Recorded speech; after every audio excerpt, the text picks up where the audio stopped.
सबसे पहले मोहम्मद अली लाइब्रेरी के खलील साहब का ममनून हो, उन्होंने एक ऐसी महफिल सजाई है जहाँ पे हम लोग सब सारे लोग खलील शफी साहब को याद कर रहे हैं, और ये बहुत ही ज़रूरी था, इसलिए मैं दोबारा खलील साहब को मुबारकबाद।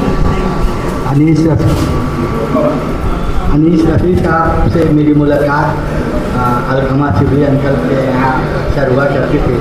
उसके बाद में अहबाब में उनसे मुलाकात हुआ करती थी। अनीस रफ़ी साहब के बारे में जो लोग कह रहे हैं मैं तो उतना नहीं कहूँगा, लेकिन वो बहुत बड़े इंसान और बहुत अच्छे इंसान, मेन इंसान जब होता है तो उससे जो निकलता वो सभी अच्छा निकलता है। पहले तो बड़ा इंसान बड़ा दिल, वो दोनों चीज़ें, बड़े इंसान और बड़ा दिल, और मतलब किसी के बात को वो बुरा नहीं मानते थे। अगर बुरा लगा भी तो सामने ही उसको वो क्या उनको क्लियर कर लेते कि भाई ये बात अच्छी है, ऐसी है ये वो। तो मैं उनके रास्ते पे चलने की कोशिश करूँगा और उनके तरह बनना चाहूँगा।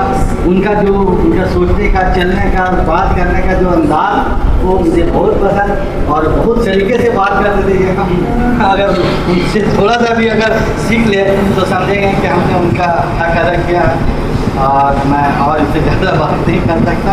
अल्लाह ताला उनको करवट जन्नत नसीब करे और उनका नवाज़ उनको सब्र जमीन करे। शुक्रिया।